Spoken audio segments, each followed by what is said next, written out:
Good morning students. तो आज का हमारा जो लेक्चर है वो क्लास 12th के लिए है। क्लास 12th के जो सिलेबस है, चाहे वो एनसीईआरटी हो, हरियाणा बोर्ड हो, चाहे कोई भी बोर्ड हो, 12th क्लास के अंदर जो एक यूनिट है इलेक्ट्रॉनिक डिवाइस।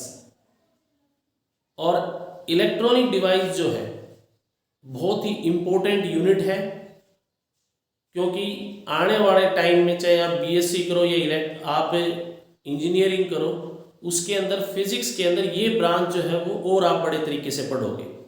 तो आज का हमारा जो लेक्चर है वो क्लास 12th के लिए इसी यूनिट के ऊपर है, इलेक्ट्रॉनिक डिवाइस। और ये थोड़ी सी बड़ी यूनिट है, इसके हम लोग कई पार्ट में, अलग अलग पार्ट्स में जो है वो वीडियोस बना करके आप लोगों के बीच भेजेंगे, ताकि आप लोगों को ये चैप्टर है जो है बिल्कुल आसानी से अच्छी तरीके से समझ में आ जाए।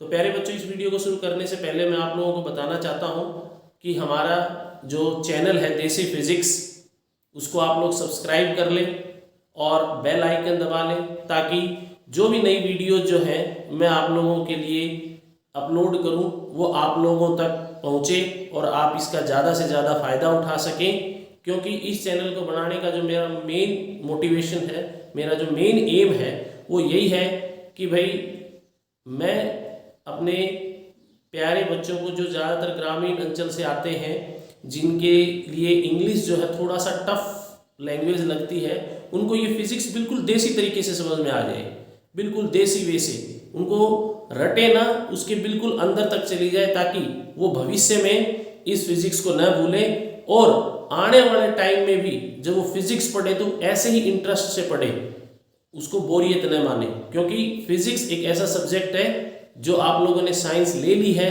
तो आपका आगे तक पीछा नहीं छोड़ेगा, और मैं तो ये चाहता हूँ न छोड़े, क्योंकि इसके अंदर आप लोगों को सीखने के लिए इतना ज़्यादा मिलता है कि भाई आप लोग जब ये फिजिक्स पढ़ लोगे तो डेली वे में जो आप चीज़ें यूज़ करते हो आप लोगों के लिए बिल्कुल आसान हो जाएगी।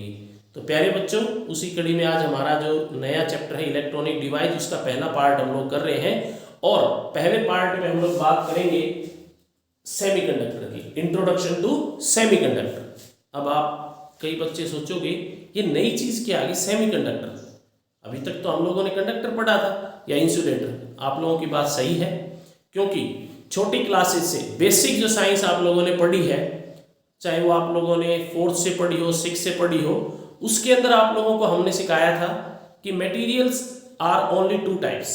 जो आप लोगों के पास मटेरियल्स हैं वो 2 कैटेगरी में डिवाइड होते हैं on the base of conductivity, या तो वो कंडक्टर होते हैं या इंसुलेटर होते हैं। क्योंकि छोटी क्लास में आप लोगों को यही बताया था कि एक कंडक्टर होता है, एक इंसुलेटर होता है। कंडक्टर कौन होता है? जिस मटेरियल में करंट आसानी से पास हो जाता है वो कंडक्टर होता है, और जिसमें करंट पास नहीं होता वो इंसुलेटर होता है। छोटी क्लास में तो आप लोगों को यही सिखाया गया था ना साइंस टीचर के द्वारा, कि जिसमें करंट पास हो जाए वो कंडक्टर और जिसमें करंट पास ना हो वो इंसुलेटर। फॉर एग्जांपल, आपके पास कोई कॉपर वायर है, कोई एल्युमिनियम की वायर है, कोई सिल्वर की वायर है, कोई आपके पास आयरन की वायर है, कोई लिक्विड है जैसे वाटर है, ये सब क्या है? ये सब है कंडक्टर। क्योंकि इनमें अगर आप करंट फ्लो करवाना चाहो ना, आसानी से करंट फ्लो हो जाता है। लेकिन कुछ ऐसे भी मटेरियल है जो इंसुलेटर है, जैसे आपके पास कोई वुडन ब्लॉक है, आपके पास कोई ग्लास है, आपके पास कोई पेपर है, ये सब क्या है? कोई आपके पास मिट्टी का टुकड़ा, ये सब क्या है? बोथ आर इंसुलेटर, क्योंकि इनमें करंट पास नहीं होता। तो ये आप कहोगे सर ये चीज़ तो हम लोगों ने पहले भी सीख रखी है। हाँ, आप लोगों ने सीख रखी है। छोटी क्लास में तो सिर्फ आप लोगों ने यही सीखा था कि जिनमें करंट आसानी से पास हो जाए वो तो कंडक्टर होता है, और जिनमें करंट पास ना हो वो इंसुलेटर होता है। क्लियर? जब आप थोड़ी सी बड़ी क्लास में आए, आप लोगों का लेवल थोड़ा सा बढ़ा, तो आप लोगों ने सीखा कि कंडक्टर तो वो होते हैं जिनके अंदर करंट कैरियर्स होते हैं। फॉर एग्जांपल, फ्री इलेक्ट्रॉन है, पॉजिटिव नेगेटिव आयंस है, उनको हम क्या बोलेंगे? उनको बोलेंगे हम कंडक्टर। यानी कंडक्टर की थोड़ी सी परिभाषा बदली नहीं, उसके अंदर हम लोगों ने थोड़ी सी चीज़ ऐड कर दी। क्योंकि अगर आप लोगों को छोटी क्लास में ये सिखा देते कि भाई कंडक्टर वो होते हैं जिनके अंदर करंट कैरियर होते हैं, फिर आप लोगों को ये बताना पता क्या करंट कैरियर क्या होते हैं। तो इसलिए छोटी क्लास में सिर्फ यही सीखा, कंडक्टर जिनमें करंट पास होता है, इंसुलेटर जिनमें नहीं पास होता। फिर थोड़ी बड़ी क्लास में आए तो आप लोगों ने सीखा कि जिनके अंदर करंट कैरियर्स होते हैं और वो तो होते हैं कंडक्टर, जिनमें नहीं होते वो इंसुलेटर। क्लियर। अब जब आप 12th क्लास में आए हो तो इनके बीच में एक नई चीज और हमने जोड़ दी, क्या? इन सेमीकंडक्टर। अब आप कहोगे सेमीकंडक्टर क्या है सर? तो देखो सेमीकंडक्टर जो है वो मटेरियल है जिनकी प्रॉपर्टी ऑफ कंडक्टिविटी, इस वर्ड को जरूर याद रखना, प्रॉपर्टी ऑफ कंडक्टिविटी, क्योंकि अगर आप अकेला ये कह देते ना कि जिन मटेरियल की प्रॉपर्टी तो बहुत सारी होती है भाई, कौन सी प्रॉपर्टी लोगे? प्रॉपर्टी तो कलर की भी होती है, प्रॉपर्टी तो उनकी केमिकल भी होती है, प्रॉपर्टी तो उनकी साइज की भी होती है। तो कौन सी प्रॉपर्टी? कंडक्टिविटी या रजिस्टिविटी की। तो जिन मटेरियल की property of conductivity in between यानी किसके बीच की? कंडक्टर और इंसुलेटर के बीच की होती है, उनको हम बोलते हैं सेमीकंडक्टर। क्लियर। तो सेमीकंडक्टर क्या हो गए? The material whose property of conductivity or resistivity lies in between conductor and insulator is called a semiconductor. Clear. तो प्यारे बच्चों एक चीज और याद रखना, जब भी हमारा कोई भी लेक्चर हो तो लेक्चर स्टार्ट होने से पहले आप लोग एक नोटबुक और पेन जरूर साथ रख लें, ताकि जो चीज मैं आप लोगों को बताऊं वो आप उसमें नोट करते रहें। देखो एक ऑप्शन हमारे पास ये भी है कि आप इस वीडियो को बार बार देखें, ये भी ठीक है कि आप लोग बार बार देख करके भी आप उस चीज़ को समझ सकते हो, लेकिन मेरे ख्याल से मेरी तो यही राय है कि आप लोग साथ साथ में उसको लिखें, ताकि आपके नोट्स भी तैयार हों और साथ में आप लोगों को एग्जाम टाइम में फटाफट उसको रिवाइज करने में का मौका भी मिले। क्लियर। तो इस चीज़ को आप साथ लें, ताकि मैं आप लोगों को जो बोलूँगा, क्योंकि इतनी चीज़ें मैं ब्लैक बोर्ड पे नहीं लिखवा सकता, ब्लैक बोर्ड पे लिखेंगे हमारा टाइम वेस्ट होगा, ज़्यादा वीडियो लंबी होगी, तो मैं आपको साथ साथ में उसको डिक्टेट करवाता रहूँगा, तो आप लोग उसको उसके साथ साथ लिखते रहना। आप लोगों की लिखने की भी हैबिट हो जाएगी और आपके नोट्स भी तैयार हो जाएंगे। क्लियर। तो प्यारे बच्चों जैसे कि मैंने बताया सेमीकंडक्टर क्या होता है, तो सेमीकंडक्टर की ये तो डेफिनेशन, लेकिन आप लोगों के दिमाग में एक बात आ रही होगी कि सेमीकंडक्टर की खोज क्यों हुई भाई, इसके अंदर ऐसी क्या चीज़ है कि सेमीकंडक्टर को हमें पढ़ना पड़े। तो प्यारे बच्चों आप लोगों को मैं बताना चाहता हूँ जनरल नॉलेज के लिए कि 1930s और 40s से पहले सेमीकंडक्टर को कोई नहीं जानता था कि सेमीकंडक्टर होता क्या है। सभी फिजिशियन, इलेक्ट्रीशियन सबको यही पता था कि मटेरियल दो ही प्रकार के होते हैं, या तो कंडक्टर होते हैं या सेमीकंडक्टर होते हैं। लेकिन 1930-40 के अंदर एक सेमीकंडक्टर मटेरियल जो है वो सामने आया, और जब उसकी प्रॉपर्टीज देखी तो वो प्रॉपर्टीज ऐसी थी कि पीछे जितने भी हम लोगों ने कंडक्टर इंसुलेटर को यूज किया, इलेक्ट्रॉनिक डिवाइस, उन सबको उसने फेल कर दिया। ऐसी ऐसी प्रॉपर्टीज इसके अंदर आई जो मैं आपको आगे बताऊंगा कि भाई उस प्रॉपर्टी को देखने के बाद, उन प्रॉपर्टी को यूज करने के बाद इस इलेक्ट्रॉनिक दुनिया में इतना बड़ी क्रांति आई कि भाई जितने भी इलेक्ट्रॉनिक डिवाइस थे सबका साइज भी चेंज हो गया, उनका यूज चेंज हो गया, उनकी आप ये कह सकते हो कि कीमत भी चेंज होगी। आप लोगों को पता होगा, आप लोगों की याद में तो नहीं होगा, हमारी याद में है ये। आप ये मानो कि 2000 से पहले, 2000 से पहले जो ये इलेक्ट्रॉनिक डिवाइस होते थे ना, ये हर एक के घर में नहीं होते थे। ये इलेक्ट्रॉनिक डिवाइस बड़े बड़े पैसों वाले लोगों के घरों में होते थे। क्यों? क्योंकि वो इतने महंगे, इतने भारी और इतने वैल्यूएबल होते थे कि भाई उनको सिर्फ जो अच्छे पैसे वाले वही खरीद सकते हैं, आम आदमी के हाथ में तो थी नहीं। लेकिन जब ये सेमीकंडक्टर डिवाइस की खोज हुई, तो ये सेमीकंडक्टर डिवाइस की खोज होने के बाद इलेक्ट्रॉनिक के अंदर ऐसी क्रांति आई कि भाई ये जितने इलेक्ट्रॉनिक डिवाइस हैं ये सारे सस्ते भी हो गए, हल्के भी हो गए, कम वोल्टेज पे यूज होने लग गए। तो उसके बाद ही आप लोगों को एक लाइन याद होगी धीरू भाई अंबानी की, कर लो दुनिया मुट्ठी में, है ना। जब उन्होंने रिलायंस का मोबाइल लॉन्च किया था ना, तो उसने यही कही थी, और आज आप लोग देख रहे होगे दुनिया मुट्ठी में है। आज के दिन मोबाइल का युग है, मोबाइल हर बच्चे, हर आदमी, हर औरत की मुट्ठी में है। तो इसीलिए ये कहा गया है कि भाई कर लो दुनिया मुट्ठी में, और उस दुनिया को मुट्ठी में किसने किया? सेमीकंडक्टर डिवाइस ने।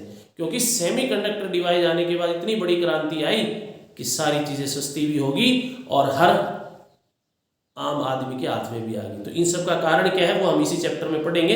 तो अब हम अपने टॉपिक पे दोबारा आते हैं कि प्यारे बच्चों आप लोगों ने लिख लिया होगा what is semiconductor.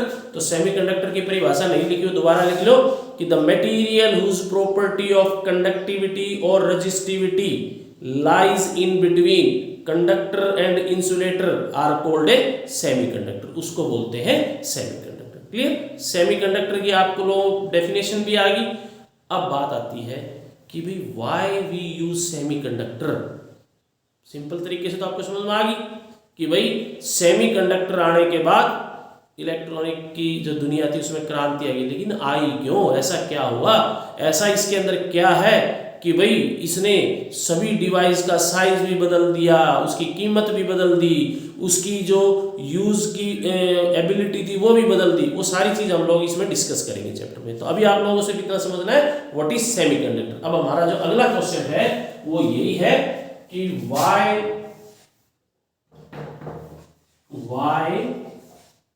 We use semiconductor.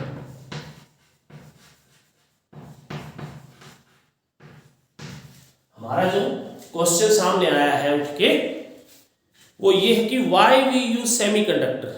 हम लोग सेमीकंडक्टर क्यों यूज करते हैं, कंडक्टर क्यों नहीं यूज करते। पहले तो हम लोग कंडक्टर यूज करते थे, कोई भी डिवाइस हो कॉपर की तार लगा दी, सिल्वर की तार लगा दी है, उसी के डिवाइस होते थे, उसी के सब। तो फिर ये सेमीकंडक्टर में ऐसा क्या है कि भाई सेमीकंडक्टर को हमने यूज करना पड़ा। देखो सेमीकंडक्टर की जो दो मेन प्रॉपर्टी है ना, टू मेन प्रॉपर्टीज, जो दो मेन प्रॉपर्टीज हैं जिसके कारण हम लोगों ने सेमीकंडक्टर को यूज किया, वो सबसे पहली ये है नंबर 1 कंट्रोल्ड, क्या है नंबर 1 कंट्रोल्ड करंट कैरियर्स। क्या मतलब वो इसका controlled current carrier. Current carrier का तो सबको पता होगा, आप लोगों ने फिजिक्स जो 12th की फिजिक्स है उसकी जो सेकंड चैप्टर है करंट एंड इलेक्ट्रिसिटी, उसमें पता लग गया होगा कि करंट कैरियर क्या होते हैं।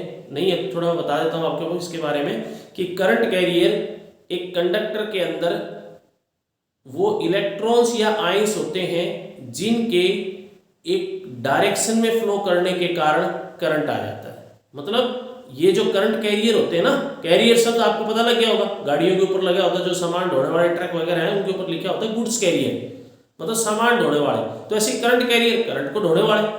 तो ये करंट कैरियर कुछ चार्ज पार्टिकल्स होते हैं जिनमें इलेक्ट्रॉन्स, पॉजिटिव आयंस और नेगेटिव आयंस हैं, जो एक डेफिनेट डायरेक्शन में अगर चलेंगे तो उसके कारण करंट आ जाएगा।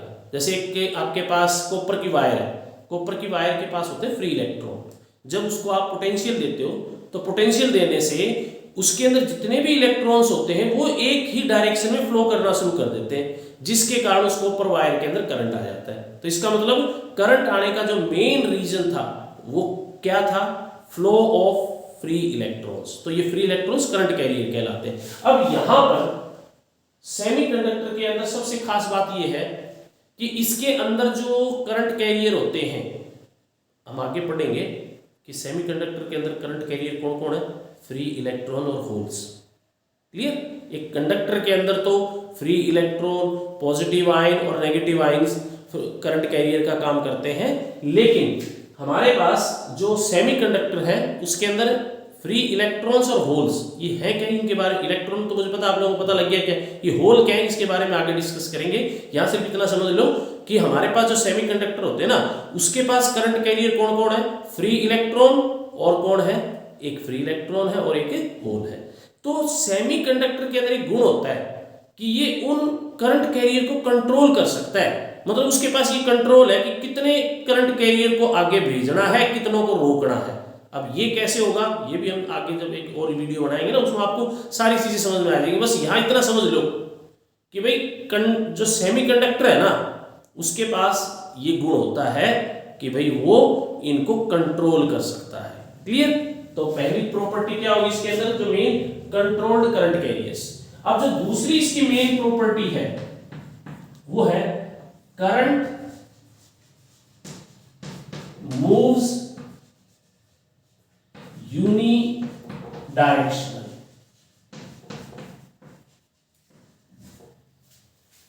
इसका क्या मतलब हुआ? इसका मतलब है कि जितने भी करंट कैरियर्स हैं जिनके कारण करंट फ्लो होता है वो अगर किसी सेमीकंडक्टर में फ्लो करेंगे तो उनकी डायरेक्शन एक ही होगी। मतलब आपके पास अगर सेमीकंडक्टर है तो आपके हाथ में ये पावर है कि आप करंट को एक ही डायरेक्शन में फ्लो करवा सकते हो। आप कहोगे जी ये तो कंडक्टर में भी होता है ना, कंडक्टर में नहीं होता। कैसे? जैसे मान लो हमारे पास कोई भी कंडक्टिंग वायर है, कंडक्टिंग वायर कोई भी ले लो आप, वो कंडक्टिंग वायर लोहे की भी हो सकती है, कॉपर की भी हो सकती है, कुछ भी हो सकती है। अब मान लो ये हमारे पास ये कोई लोहे की वायर है, इसका ये टर्मिनल ए है और ये बी। अगर आप इसके अंदर करंट फ्लो करवाओगे तो करंट इसके अंदर ए से बी भी जा सकता है। अगर बैटरी बदल दी, अभी मान लो बैटरी को आपने इस तरीके से जोड़ रखा है इसके अंदर कि करंट ए से बी जा रहा है, अगर आपने बैटरी के टर्मिनल बदल दिए ना तो इसके अंदर करंट बी से ए भी हो जाएगा। हो जाएगा कि नहीं हो जाएगा? आपके पास एक बैटरी है और बैटरी के बीच में आपने एक डिवाइस लगा दिया जिसके अंदर कंडक्टर है, तो बैटरी को अगर आप एक वो रखोगे तो करंट ए से बी गया, अगर आपने उसकी बैटरी के टर्मिनल चेंज कर दी तो करंट बी से ए भी जाएगा ना। तो कंडक्टर के अंदर करंट यूनिडायरेक्शन नहीं होता, आप उसको बाई डायरेक्शन चाहे इस या ए से बी भेज दो चाहे बी से ए, लेकिन ऐसा हम सेमीकंडक्टर में नहीं कर सकते। सेमीकंडक्टर डिवाइस होते हैं ना, अगर आपने अभी आप आगे देखोगे जब हम इलेक्ट्रॉनिक डिवाइस करेंगे, सेमीकंडक्टर डिवाइस करेंगे तो उसके अंदर हमारे पास ट्रांजिस्टर आएगा, हमारे पास डायोड आएगा। आप उनको जब हम लोग जब उसको है ना सर्किट के अंदर जोड़ेंगे तो आप देखोगे कि वो यूनिडायरेक्शन ही है। अगर आप ए से बी जा रहा है तो करंट ए से बी जाएगा, अगर आपने बैटरी बदल दी ना करंट नहीं जाएगा। तो इसलिए दूसरी प्रॉपर्टी है ये। तो ये वो दो कारण हैं, अकेले ये दो नहीं है, कारण तो बहुत है, अभी हम आगे बात करेंगे। लेकिन मेन जो दो कारण है जिसके कारण हम लोग सेमीकंडक्टर को यूज करते हैं वो यही है कि एक तो सेमीकंडक्टर जो होते हैं वो करंट कैरियर को कंट्रोल में रखते हैं, और दूसरा कि सेमीकंडक्टर के अंदर करंट यूनिडायरेक्शन होता है, एक ही डायरेक्शन में चलता है, इसलिए हम सेमीकंडक्टर को यूज करते हैं। क्लियर? तो समझ में आ गई बात कि भाई सेमीकंडक्टर क्या होते हैं और सेमीकंडक्टर की प्रॉपर्टीज क्या है। अब क्वेश्चन ये है, क्वेश्चन क्या है कि जी सेमीकंडक्टर की खोज तो 1930 के अंदर हुई थी, उससे पहले जो इलेक्ट्रॉनिक डिवाइस होते थे उनके अंदर ऐसा क्या था कि भाई वो चलते थे? भाई क्या ऐसे हमारे पास क्या चीज थी जिससे इलेक्ट्रॉनिक डिवाइस ऑपरेट होते थे? अब ये तो है नहीं कि टीवी 1940 से पहले नहीं थी, टीवी 1940 से पहले भी थी, 1940 से पहले और भी इलेक्ट्रॉनिक डिवाइस होते थे, तो वो उनके अंदर क्या होता था? तो इसका मतलब हम ये कह सकते हैं ना कि भाई what are we use in place of semiconductor before its discovery. Semiconductor device की खोज से पहले क्या ऐसी चीज थी जिसको हम लोग यूज करते थे? और वो क्या चीज थी पता है आप लोगों को? वो थी वैक्यूम ट्यूब। क्लियर? वो क्या थी? Vacuum tube. यानी कि जब हमारे पास ये सेमीकंडक्टर डिवाइस नहीं थे तो उस टाइम हमारे पास क्या होती थी? Vacuum tube. अब ये वैक्यूम ट्यूब क्या है? वैक्यूम ट्यूब, वैक्यूम सब तो आप लोगों ने सुना रखा होगा ना, जहाँ हवा पानी कुछ नहीं होता, एक ट्यूब, एक पाइप लो, उस पाइप में से गैस हवा सब कुछ निकाल लो, कुछ नहीं बचेगा उसके अंदर, तो वो क्या बन जाएगी? Vacuum tube. क्लियर? तो वैक्यूम ट्यूब, तो उससे पहले हम लोग यूज करते थे वैक्यूम ट्यूब। क्लियर? अब वो वैक्यूम ट्यूब होती कैसी थी? देखो वो आप लोगों ने केमिस्ट्री में कर रखा होगा। वैक्यूम ट्यूब है इस तरीके से, हम ये कह सकते हैं ट्यूब है, ये ट्यूब, इस ट्यूब के अंदर दो रोड होती हैं, एक पॉजिटिव से जुड़ी होती है और एक नेगेटिव। जो ये पॉजिटिव नेगेटिव वाली है इसको तो बोलते हैं कैथोड, और ये जो पॉजिटिव वाली है इसको क्या बोलते हैं, एनोड। क्लियर। और ये जो कैथोड है इसके पीछे लगी होती थी एक टंगस्टन रोड जो गर्म होती थी। ये एक टंगस्टन की रोड होती थी जो गर्म होती थी। इसको क्या करना पड़ता था, ये जो रोड है ना, इस रोड को हम लोग हीट करते थे। जैसे आप लोगों ने देखा होगा बल्ब के अंदर एक टंगस्टन की वो होती है कॉइल, जब उसको करंट देते हैं, जब उसमें करंट फ्लो करता है तो वो गर्म होती है, और गर्म होती है तो वो लाइट एमिट करती है। ठीक है, तो लाइट एमिट कर रही है मतलब इलेक्ट्रॉन्स एमिट करती है। एक तरीके से आप ये मानो उसमें से इलेक्ट्रॉन निकल रहे हैं। क्लियर। तो क्या किया जाता था वैक्यूम ट्यूब के अंदर, कि वैक्यूम ट्यूब के अंदर कैथोड के पीछे हम एक टंगस्टन कॉइल लगा देते थे। टंगस्टन कॉइल को बहुत ज्यादा करंट देना पड़ता था। आप लोग देखते थे ना, आज भी देखते होगे, एक तो बल्ब है और एक आपके पास एलईडी है। बल्ब को आप जलाने के लिए बहुत ज्यादा लाइट की जरूरत पड़ती है, ज्यादा करंट उसके अंदर यूज होता है, ज्यादा हीट एनर्जी निकलती है, ज्यादा वोल्टेज होती है, उसकी ज्यादा रिलायबिलिटी भी नहीं होती, मतलब ज्यादा दिन चलता भी नहीं है, बल्ब जल्दी फ्यूज हो जाता है ना।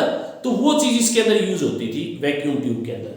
वो वैक्यूम ट्यूब के अंदर जब हम पीछे से tungsten coil, heated tungsten coil से जब कैथोड के ऊपर डालते थे तो कैथोड क्या एमिट करता था, इलेक्ट्रॉन्स। इस कैथोड में से क्या निकलते थे, इलेक्ट्रॉन्स।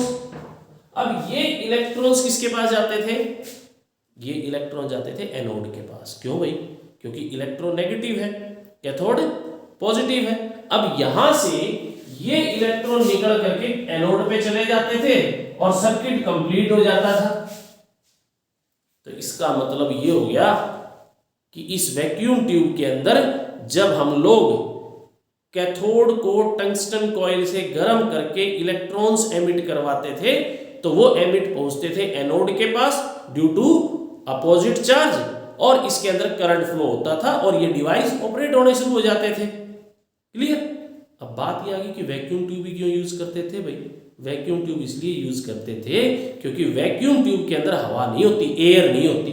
अगर इसके अंदर हवा होती तो ये जो इलेक्ट्रॉन कैथोड से निकले हैं वो इलेक्ट्रॉन किसके साथ कोलाइड करते, एयर पार्टिकल के साथ, और जो इनकी एनर्जी थी वो वहां खत्म हो जाती, और वहां खत्म हो जाती तो बिना एनर्जी के थोड़े बहुत इलेक्ट्रॉन एनोड तक पहुंचते और हमारे पास क्या होता, लॉस ऑफ करंट। तो उस लॉस ऑफ करंट को बचाने के लिए, लॉस ऑफ एनर्जी को बचाने के लिए क्या यूज किया जाता था, वैक्यूम ट्यूब। ठीक है। अब वैक्यूम ट्यूब तो यूज करते थे, लेकिन इसकी डिसएडवांटेजेस क्या थी, क्या डिसएडवांटेजेस थी वैक्यूम ट्यूब की भाई, डिसएडवांटेज। क्योंकि देखो डिसएडवांटेजेस होंगी ना तभी नई चीज की खोज होगी। किसी चीज में कमी आएगी तो ही हम लोग नई चीज की खोज करेंगे ना। अब आज मान लो आप लोग कोई चीज यूज कर रहे हो, पहले जब शुरू में मोबाइल आए ना, इतने बड़े बड़े नोकिया के लिए इतने बड़े बड़े मोबाइल होते थे, लेकिन बाद में ये देखा इतने बड़े बड़े मोबाइल को कैरी करना है, साथ ले जाना बहुत मुश्किल हो, जेब में डालते थे ना, जेब इतनी बड़ी बड़ी हो जाती थी। तो फिर बाद में जो हमारे इंजीनियर्स हैं उन्होंने छोटे छोटे धीरे धीरे साइज डिक्रीज करना शुरू कर दिया, वेट डिक्रीज शुरू करना कर दिया। ये सब किसके कारण हुआ था, हमारे सेमीकंडक्टर डिवाइस के कारण। लेकिन एक तरीके से आप ये कह सकते हो कि इनकी कमियों के कारण। देखो हर चीज में कोई ना कोई कमी होती है, उस कमी के कारण ही नई चीज की खोज होती है। तो वैक्यूम ट्यूब के अंदर ऐसी क्या कमियां थी, क्या डिसएडवांटेजेस थी कि भाई इलेक्ट्रिशियन को एक नए मेटल, एक नए मटेरियल की खोज करनी पड़ी। और वो डिसएडवांटेजेस क्या थी, number 1 high voltage. High voltage अगर आप लोगों को याद हो तो आज के दिन तो आप लोग एलईडी एलसीडी ये यूज करने लग रहे हो। घर में जो टीवी की जगह इतनी छोटी सी होती है कि आप, जैसे मैंने ब्लैक बोर्ड टांग रखा है, ऐसे दीवार पे एलईडी टंग जाती है और आप उसको आसानी से देखते हो, है ना। लेकिन पहले जो टीवी होती थी ना, वो जितनी बड़ी सामने से उतनी पीछे तक भी होती थी। आप उसको दीवार पे नहीं टांगते, उसके लिए बड़ा सा टेबल रखा करते और टेबल के ऊपर वो टीवी रखते थे। अब वो क्यों रखते थे, क्योंकि उसके पीछे इस तरह से एक वैक्यूम ट्यूब होती थी, जो मैंने यहाँ बना रखी ना, इस तरह की लंबी वैक्यूम ट्यूब, वो वैक्यूम ट्यूब को हम वोल्टेज देते थे, उसमें वैक्यूम ट्यूब में जब वोल्टेज आती थी तो टंगस्टन जो है कॉइल गर्म होती थी, वो कैथोड के ऊपर गिरती, कैथोड इलेक्ट्रॉन एमिट करता, इलेक्ट्रॉन फिर एनोड के पास जाते, सर्किट कंप्लीट होता और फिर स्क्रीन के ऊपर इलेक्ट्रॉन्स गिर के और इमेज बनाते थे। भाई कितना काम होता था, और ये सारा काम हाई वोल्टेज पे होता था। अगर आप लोगों को याद हो, मुझे तो अच्छी तरह से याद है, हमारे टाइम में अगर वोल्टेज कम आ जाती थी ना तो टीवी चलता ही नहीं, इस तरह झपके मारता था। फिर क्या कराया करते, फिर उसके ऊपर स्टेबलाइजर रखते थे, स्टेबलाइजर कट करके वोल्टेज बढ़ाते थे। जब वोल्टेज बढ़ती थी तब जा करके और वो टीवी चलती थी।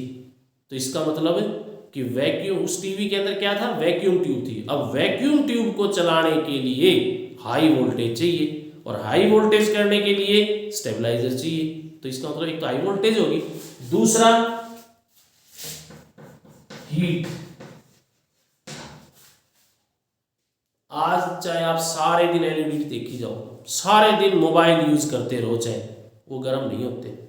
लेकिन पहले अगर आप जो टीवी होती थी ना उसको यूज करते थे, अगर आपने टीवी आध घंटा भी चला ली, उसके पीछे हाथ लगा के देखो गर्म हो जाती थी। क्यों भाई? क्योंकि ये वैक्यूम ट्यूब के अंदर वो टंगस्टन वाली कॉइल जलती थी ना, उससे वो वैक्यूम ट्यूब भी गर्म हो जाती थी, और जो हमारे टीवी का बाहर का पार्ट था, वो जो उसका ये कह सकते हो जो बॉडी थी, वो भी गर्म हो जाती थी। तो इसलिए उसके अंदर बहुत ज़्यादा हीट भी निकलती थी। तो एक हीट होगी। तीसरा कॉस्ट, मैंने बताया था पहले भी कि आज के दिन तो ये मोबाइल फोन, एलईडी, एलसीडी ऐसे सब आम आदमी के घर में है, लेकिन पहले केवल जो बड़े लोग होते, पैसे वाले लोगों के घरों में होते थे। इसका कारण यही था कि ये वैक्यूम ट्यूब जो थी ना, इसको बनाने में बहुत खर्चा लगता था। अब वैक्यूम ट्यूब महंगी होगी तो टीवी के वो भी महंगी हो जाएगी, क्योंकि main part of the TV क्या होता था, वैक्यूम ट्यूब होती थी। अब वैक्यूम ट्यूब महंगी होगी तो टीवी अपने आप महंगी हो जाएगी। पहले पता क्या प्रॉब्लम आया करती, आज आप लोग एक बार एलईडी लगा देते हो, मेरे ख्याल से तो कोई भी इलेक्ट्रॉनिक्स जो इलेक्ट्रिशियन के पास इसको ठीक करवाने नहीं जाता, क्योंकि इनके अंदर जो सेमीकंडक्टर डिवाइस लगा रखे उनकी इतनी लाइफ है कि वो जल्दी से खराब ही नहीं होते। ठीक है, क्यों नहीं होते उसका हम आगे बात करेंगे। लेकिन पहले ज़माने में क्या होया करता कि 2000 से पहले, ये एलईडी एलसीडी तो 2000 के आसपास ही आई, उस टाइम पे इनका ज़्यादा चलन हुआ। पहले तो ये टीवी होती थी, तो उस टाइम क्या होता था कि मेन जो है, जब टीवी में वोल्टेज हाई हो जाती थी या टीवी ज़्यादा गर्म हो जाती थी तो टीवी जड़ कह दिया करता टीवी जल गई। भाई टीवी नहीं जलती थी, वो टीवी के अंदर वैक्यूम ट्यूब मेन जो ना, पहले अगर जमाने में टीवी की कीमत अगर 3000 है और उसकी ट्यूब जल गई तो न्यू मान लो 2000 की तो ट्यूब आती थी। तो इसको तो ये तो बहुत महंगी चीज थी। तो इस महंगी चीज को रिप्लेस करने के लिए सेमीकंडक्टर डिवाइस की खोज हुई। तो तीसरी इसकी क्या थी, कॉस्ट। चौथा नॉट रिलायबल। ये रिलायबल भी नहीं थी इतनी, बताया ना मैंने अभी, खराब हो जाती थी। पहले अगर आप इलेक्ट्रिशियन की दुकान देखते ना तो 5-6 टीवी का तो ऐसे ढेर लगा रहता था। तो इसका कारण क्या था, इसकी लाइफ भी नहीं थी। क्यों? अब आप घर में देखो, पहले बल्ब अगर सारे दिन जलाई रखोगे वो गर्म होके धीरे धीरे वो टंगस्टन कॉइल फ्यूज तो होएगी, वही काम इसके साथ। तो ये रिलायबल भी नहीं था, लेकिन हमारी मजबूरी थी कि हमें यूज करनी पड़ती थी। क्लियर? अब आप कहोगे जी आप तो टीवी का एग्जाम्पल दे रहे हो, और अरे टीवी भी थी, उसकी जगह रेडियो, ट्रांजिस्टर। आज तो आपके मोबाइल में छोटा रेडियो है, पहले इतने बड़े बड़े रेडियो है, जितना मेरा ब्लैक बोर्ड है ना, इतने बड़े तो रेडियो मेरे देखे हुए हैं। उनके अंदर ये वैक्यूम ट्यूब होती थी। अब वो वैक्यूम ट्यूब थी तो वो फिर रेडियो भी महंगा आया करता। पहले ज़माने में तो एक आध घर में जो बड़े पैसे वाला आया करता उसी के घर में रेडियो होता था। उसका कारण यही था। तो इसका मतलब जो हम लोग उसकी जगह यूज करते थे, किसकी जगह, टीवी, सॉरी, जो सेमीकंडक्टर की जगह हम लोग वैक्यूम ट्यूब यूज करते थे, उसकी डिसएडवांटेजेस हमने पता कर ली। एक तो ये हाई वोल्टेज पे चलती है, हीट ज़्यादा होती थी इसके अंदर, इसकी कॉस्ट भी ज़्यादा थी, और ये रिलायबल भी नहीं थी। तो इसीलिए जब 1930 के अंदर एक नए मटेरियल की खोज हुई, किसकी, सेमीकंडक्टर की। तो जब सेमीकंडक्टर की खोज हुई तो इस इलेक्ट्रॉनिक की जो दुनिया है इसके अंदर एक बहुत बड़ी क्रांति आई, और उस क्रांति के कारण जितने भी इलेक्ट्रॉनिक डिवाइस थे वो लो वोल्टेज पे काम करने शुरू कर गए। ना ही वो गर्म होते थे, उनकी कीमत भी कम होगी और वो रिलायबल भी है। और इसका जीता जागता सबूत आप लोग देख ही रहे हो, आज के दिन हर घर में टीवी, मोबाइल, रेडियो सब कुछ है। ना ही वो जल्दी से खराब होते हैं, ना ही वो जल्दी गर्म होते हैं, वो सस्ते भी हैं। तो ये सब किसके कारण हुआ? सेमीकंडक्टर। तो एडवांटेजेस ऑफ सेमीकंडक्टर डिवाइस अगर हम बात करें in comparison to vacuum tube, तो क्या क्या होगी भाई?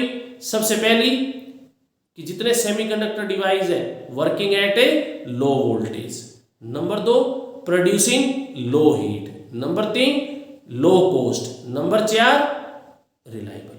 तो हम ये कह सकते हैं कि ये तो है डिसएडवांटेजेस, और ये किसकी डिसएडवांटेज है? वैक्यूम ट्यूब की। और एडवांटेजेस भी किसकी?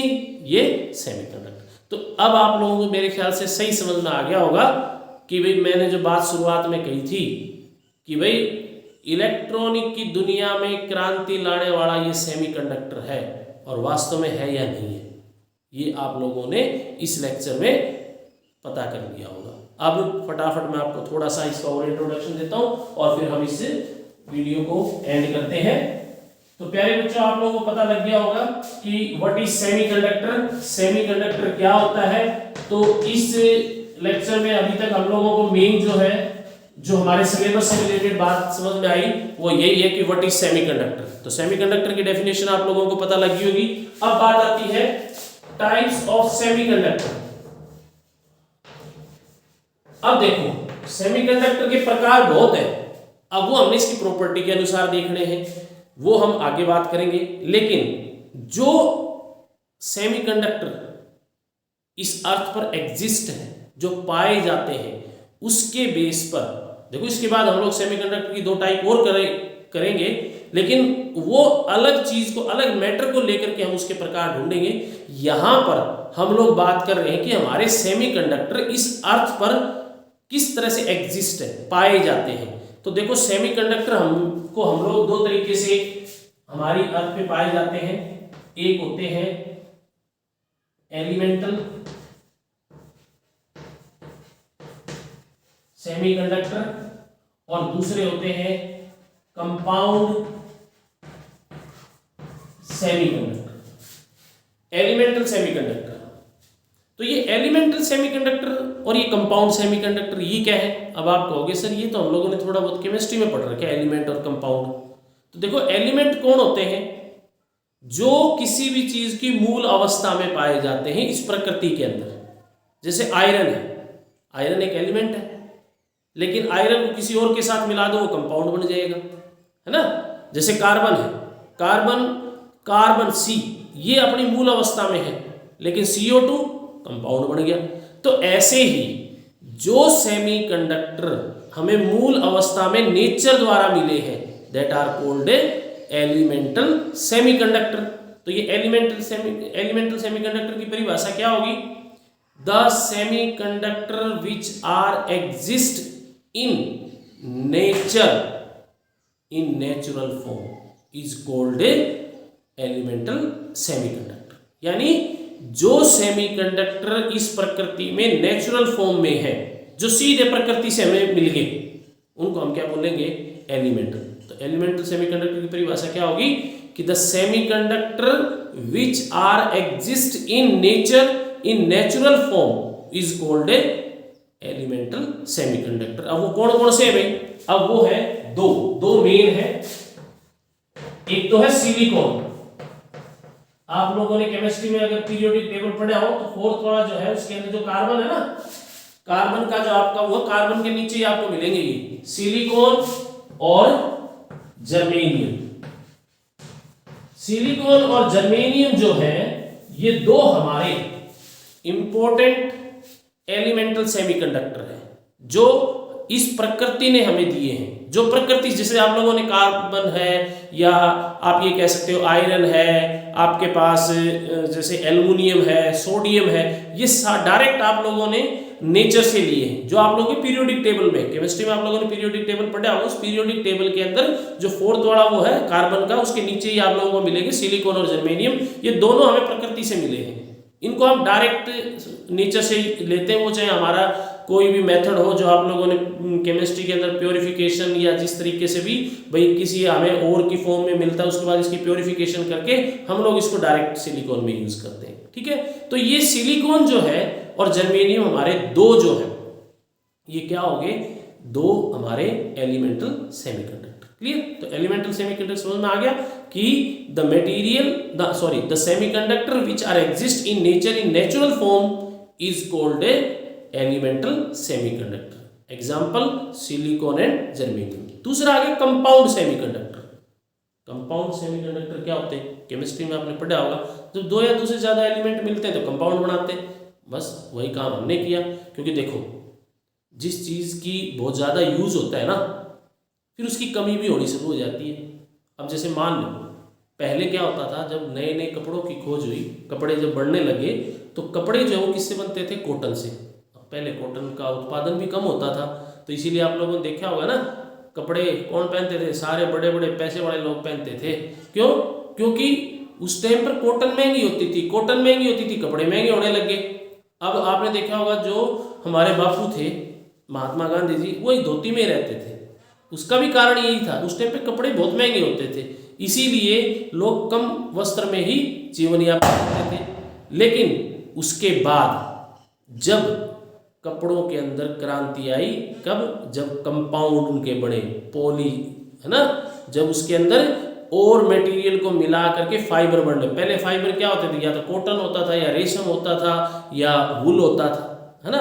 लेकिन उसके बाद क्या हुआ, ये पॉलिस्टर बन गया, पॉलीइथिलीन बन गया, ये मतलब ये और मटेरियल को मिला करके और नए फाइबर बने जो कि कंपाउंड फाइबर थे, जिनको हम आर्टिफिशियल फाइबर कहते हैं, जो हम लोग पहनते हैं। जैसे मैंने ये पहन रखा है ना, ये प्योर वूलन नहीं है, इसके अंदर थोड़ा बहुत और कंपाउंड में मिला रखा है, इसीलिए ये सस्ता है। अगर आप देखते हो कि मार्केट से अगर आप प्योर खादी का अगर कपड़ा लेने जाओगे ना, वो महंगा मिलेगा, उसका कारण कि वो प्योर है, लेकिन ये बाकी चीज। तो ऐसे ही सिलिकॉन और जर्मेनियम प्योर है, और इनके अंदर जो है नेचर में ये बहुत कम पाए जाते हैं, तो इसलिए वहां पर हम लोग क्या यूज करते हैं, कंपाउंड भी। तो कंपाउंड क्या होते हैं, कंपाउंड होते हैं the semiconductor which are form by the combination of two और मोर एलिमेंट्स।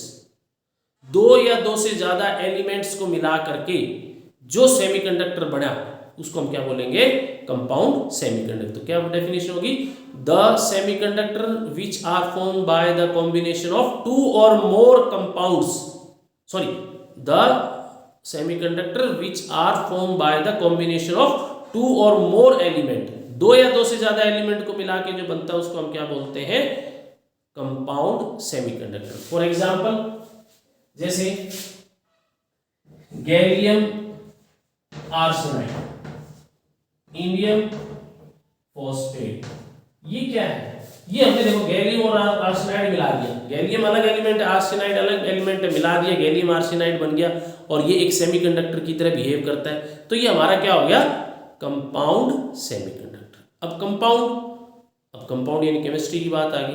अब आप लोगों ने पढ़ा होगा केमिस्ट्री दो तरह की होती है ना, एक इनऑर्गेनिक और एक ऑर्गेनिक। मतलब जो इनऑर्गेनिक एलिमेंट होते हैं वो इनऑर्गेनिक, और जो ऑर्गेनिक होते हैं वो ऑर्गेनिक केमिस्ट्री में आते हैं। तो ऐसे ही जब आप इनऑर्गेनिक एलिमेंट्स को मिलाओगे, जैसे कि गैलियम और आर्सेनाइड, तो ये किस तरह का कंपाउंड बनेगा, इनऑर्गेनिक कंपाउंड सेमीकंडक्टर।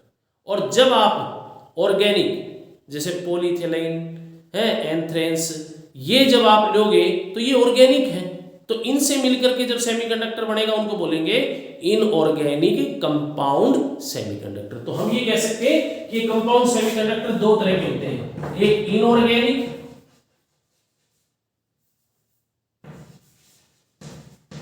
और दूसरा ऑर्गेनिक। तो इनऑर्गेनिक में तो ये आ गए, ऑर्गेनिक में आ गए एक तो एंथ्रेंस और एक एंथ्रेलिन। क्लियर? तो इस तरीके से हमें पता लगा कि जो सेमीकंडक्टर इतना इंपॉर्टेंट है वो दो फॉर्म में पाया जाता है, दो उसमें, एक नेचुरल एक आर्टिफिशियल। जो नेचुरल है उनको बोलते हैं एलिमेंटल, और जो आर्टिफिशियल है जिसको हम लोग बनाते हैं वो कंपाउंड। नेचुरल में कौन कौन आ गया? सिलिकॉन और जर्मेनियम। सिलिकॉन और जर्मेनियम जो है वो हमारे नेचुरल है, इसलिए उनको बोलते हैं एलिमेंटल सेमीकंडक्टर। और उसके बाद जो है आगे हमारे कंपाउंड। तो प्यारे बच्चों, इस लेक्चर में इतना ही, और इस लेक्चर में आप लोगों ने क्या सीखा उसके बारे में फटाफट रिव्यू कर लेते हैं। इस लेक्चर में आप लोगों को पता लगा कि भाई इस दुनिया में मटेरियल दो तरह के नहीं होते, तीन तरह के होते हैं, कंडक्टर, इंसुलेटर, सेमीकंडक्टर। तो इसका मतलब एक नया मटेरियल और आज हमें पता लग गया, सेमीकंडक्टर, जिसकी प्रॉपर्टी ऑफ कंडक्टिविटी और रेजिस्टिविटी किसके बीच में है? कंडक्टर और इंसुलेटर के। फिर हमें पता लगा कि ऐसा क्या इसके अंदर गुण है कि भाई हम लोग सेमीकंडक्टर यूज करने लगे। तो दो गुण मेन है, एक तो ये अपने करंट कैरियर को कंट्रोल करता है और एक ये यूनिडायरेक्शन है। दूसरी बात कि भाई जब ये सेमीकंडक्टर नहीं था तो क्या यूज करते थे? तो सेमीकंडक्टर नहीं था तो हम लोग क्या यूज करते थे? Vacuum tube. वैक्यूम ट्यूब का एक नाम और भी है, वाल्व्स। वो वाल्व क्यों कहते हैं? क्योंकि आप लोगों ने वो सुनी है ना, पानी वाली वाल्व, जिसके अंदर सिर्फ पानी निकलता है, वापिस नहीं जाता है ना। वाल्व जैसे आप लोगों ने देखा होगा, हवा भरने वाली जो आपका है ना, टायर के अंदर भी वाल्व लगी होती है, हवा जाती है वापिस नहीं आती। तो ऐसे ही वैक्यूम ट्यूब होती है, इलेक्ट्रॉन्स बाहर आते हैं, अंदर नहीं जाते। तो हम लोग जब सेमीकंडक्टर डिवाइस की खोज नहीं हुई थी तो जो इलेक्ट्रॉनिक डिवाइस थे उनके अंदर क्या यूज करते थे? वैक्यूम ट्यूब्स यानी वॉल्व्स यूज करते थे। ठीक है, अब वो यूज तो हम लोग करते थे, हमारी एक तरीके से कह सकते हो कि भी मजबूरी थी, क्योंकि उसका हमारे पास कोई ऑप्शन नहीं था। लेकिन जब 1930 के अंदर सेमीकंडक्टर डिवाइस की खोज हुई तो हम लोगों ने क्या यूज करना कर दिया? सेमीकंडक्टर। क्यों? क्योंकि वाल्व जो वैक्यूम ट्यूब की कुछ डिसएडवांटेजेस थी। एक तो वो क्या था भाई, हाई वोल्टेज पे चलता था, जल्दी गर्म हो जाता था, ज़्यादा कॉस्ट थी, ज़्यादा मेंटेनेंस थी, ज़्यादा रिलायबल नहीं था। तो उसकी जगह जब सेमीकंडक्टर आया तो सेमीकंडक्टर के अंदर क्या क्या गुण आए? एक तो लो वोल्टेज पे ही काम करता है सेमीकंडक्टर, दूसरा ज़्यादा बल्कि नहीं है, भारी नहीं है, हल्का है, तीसरा लो कॉस्ट है, चौथा रिलायबल है। इसीलिए हम लोग सेमीकंडक्टर यूज़ करते हैं। और आने वाले लेक्चर में आप लोगों को पता लगेगा कि सेमीकंडक्टर के अंदर क्या है, क्यों यूज़ करते हैं, इसके अंदर कैसे बैंड बनते हैं, कैसे हम लोग जो है सेमीकंडक्टर के डिवाइस जो है उसके बारे में। तो मुझे आशा है कि आज का ये लेक्चर आप लोगों को समझ में आ गया होगा, और आशा करता हूँ कि आप इस चैनल को ज़्यादा से ज़्यादा सब्सक्राइब करेंगे और लाइक भी करेंगे। और मेन बात कमेंट्स की है कि आप लोग कमेंट भी ज़रूर करें, ताकि मुझे पता लगे कि भाई जो मैं ये लेक्चर दे रहा हूँ वो आप लोग कितना समझ में आ रहा है या नहीं आ रहा है। अगर इसके अंदर कोई कमी है तो मैं चाहता हूँ आप लोग कमी भी ज़रूर लिखें, ताकि उन कमियों को हम लोग आने वाले लेक्चर में दूर करें और ज़्यादा से ज़्यादा आप लोगों को इसका फ़ायदा पहुँचाएं। धन्यवाद।